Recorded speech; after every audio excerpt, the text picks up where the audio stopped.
और ये गल पक्की है।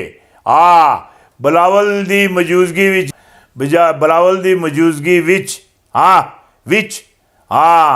बिलावल दी मौजूदगी भी यूसुफ रज़ा गिलानी दे वज़ीर आज़म बनने दी यूसुफ रज़ा गिलानी दे वज़ीर आज़म बनने दी कोई चांस नहीं है। स्पीकर बनने की भी कोई चांस नहीं है। डिप्टी स्पीकर बनने के भी कोई चांस नहीं है।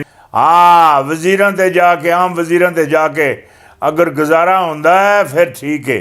बाकी ये अपनी जड़ी फुड़ी ये लपेट लेवन और जड़ा शायद खकान अब्बासी साहब ये मरियम नवाज की मौजूदगी विच मरियम नवाज की मौजूदगी विच शहबाज शरीफ की मौजूदगी विच ख्वाजा आसफ की मौजूदगी विच साद रफीक की मौजूदगी विच राणे की मौजूदगी विच के नाम राणा तनवीर की मौजूदगी विच ये जितने भी मामलात हैं शायद खकान अब्बासी जी दाल किसी जाई भी ना वज़ीर आज़म आस्ते गल नहीं है ना निगरान ना कौमी हुकूमत ना दबड़ घुसी की हुकूमत किसी जाई भी इसनों एक अहदा दे दिता जासी एयरफोर्स जी एयरफोर्स की PIA उसकी चेयरमैनी दी जासी चेयरमैनी। इस तो अलावा कोई गुंजाइश नहीं। जड़ी गल आखिया लगा उसे समझने की कोशिश करो।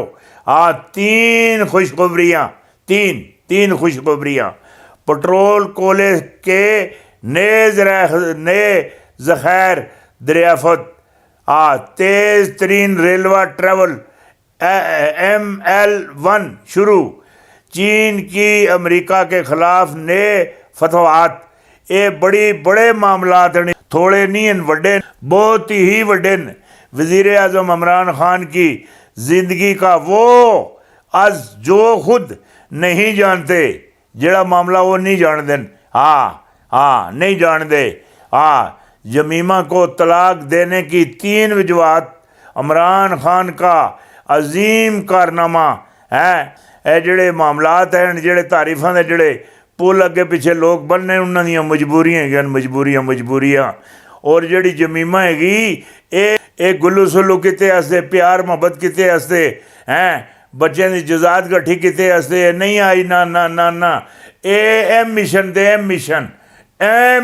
ते यूरोप का जड़ा एम मिशन है एम यूरोप जड़े ख्यालात इमरान ने सिलसिले विच मीर जाफर मीर सादक जड़े ख्यालात रखते हैं उसके एम मिशन ते पाकिस्तान आई जी है और मामलात वो चला रही है और खाली हथों खाली मूड खाली मामलात ये वापस जासी और मुँह की खासी जड़ी गल आखिया लगा था मुँह की खासी आइया इधर कोई मामलात नहीं बनने ना ना ना किसी किस्म ने नहीं बनने जड़ी गल मैं आखिया लगा था जड़ी है पाक पतन शरीफ वाले जड़े लोग हैं वो अं बहुत आई हैं वो खान साहब दे दिमाग ते वो ही सवार हैं दुआ कोई सवार नहीं।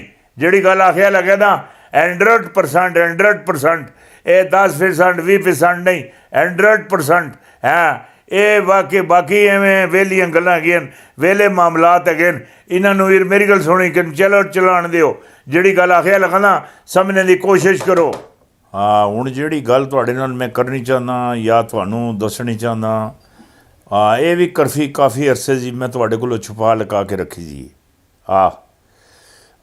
ये 23 मार्च 2011 रोज़नामा साफ इस्लामाबाद चीफ एडिटर जनाब मोहतरम व मुकर्रम जनाब महताब खान साहिब हैं इस्लामाबाद से रोज़नामा साफ इस दफ़ा कुर्बानी 2011 नहीं इस दफ़ा कुर्बानी का बकरा यूसुफ रज़ा गिलानी बनेंगे।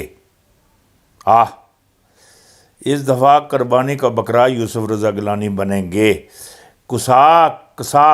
कसाई गुजरात से तलब किए जाएंगे। ये जोड़े डिप्टी चेयरमैन उसले परवेज़ लाई साहब बने हैं chief justice Iftikhar Mohammad Chaudhry overtake पर ही रहेंगे। 2040 तक खिलाफत रास्ता जैसी हुकूमत बनेगी, कौमी हुकूमत नहीं बन सी। इधर तको तो सही ना, ये 2011 दी है, इसे कड़ी जाई खड़सो है, इसे कितने खड़सो। हाँ, फिरोज गांधी का मुसलमान खून किसी वक्त भी, हाँ किसी वक्त भी जोश मार सकता है। मई तो, हाँ मई तो नवंबर अदलिया पर भारी होंगे। हाँ, और अमेरिका ने फिर चोर दरवाजे खोल दिए हैं। हाँ बिल्कुल खोल देते थे, बार बार खोलना है चोर दरवाजे। अं भी अमेरिका कोलन, मीर जाफर मीर सादक कोलन, ये पक्की गल है जिहड़ी गल में आखना। हाँ हाँ, चोर दरवाजे अमेरिका ने खोल दिए हैं। मलबा गिरता दिखाई दे रहा है, पीर पिंजर सरकार की पेशन गोइयाँ। एक निकाइया मिक निकाइया साहब निकाइया एक तुहानू मैं एक दीदार करवा देना, वो तुहानू ला के चाड़ के तकासी।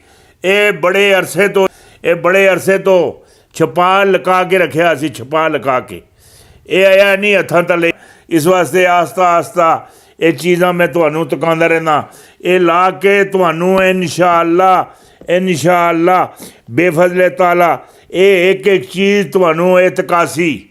हाँ एक एक चीज़, हाँ इस तकानी। हाँ, और एक चीज़ और भी है, पाकिस्तान की मकबूलियत के आगे भारत कुछ भी नहीं। हाँ, पाकिस्तान की जिहड़ी इसलिए मकबूलियत है, जिहड़ा उसका अरूज है, जिहड़े उसके मामलात हैं, जिहड़ा पाकिस्तान है अमन पसंद है, और भारत जिहड़ा है शातिर है और दहशतगर्द है, और मोदी जिहड़ा दहशतगर्दां दा रहनुमा है और दहशतगर्दां दा बुकिया है, बुकिया है। हाँ, जिहड़ी गल आखिया लगाना, ए नरेंद्र मोदी दहशतगर्दों का बुकिया है, बुकिया। हाँ, राहुल गांधी ने हाँ पाकिस्तान के कसीदे पढ़ दिए। हाँ, मोदी की तारीखी छतरोल, तारीखी हाँ और तहलका खेज इंकशाफ, ये तुहानू ला के तकासी ला के जिहड़ी गल मैं आखना पिया, ये ला के तकासी ला के इंशाअल्लाह। हाँ, और जिहड़े अगले जिहड़े मामलात है वो भी, जमाते इस्लामी को किसी ने मामा बना लिया, मामा। हाँ, जोर पिया था माँ की जगह ते मामा याद आ गया। हाँ, यूक्रेनियन की जंग तीसरी आलमी जंग अजीम में बदलने को तैयार है। चाइना रूस की जंग में हाँ कूदने को तैयार है। चाइना के मिसाइल अमेरिकी यूरोप के खिलाफ हमा वक्त तैयार हैं, और पाकिस्तान चाइना का साथ देगा, हर हाल में देगा, इंशाअल्लाह देगा, और ज़रूर देगा। ये गल हक और सच है कि पाकिस्तान चाइना का साथ देगा, और ये बात भी हक और सच है कि चाइना पाकिस्तान का भी साथ देगा। और जो है ना सी पैक, हाँ वो अपनी मंजिल की तरफ रवां दवां है, मंजिल मकसूद पर है पहुंचने के लिए तैयारी पकड़ रहा है। जो बात आपको मैं कह रहा हूं ये समझने की कोशिश करो।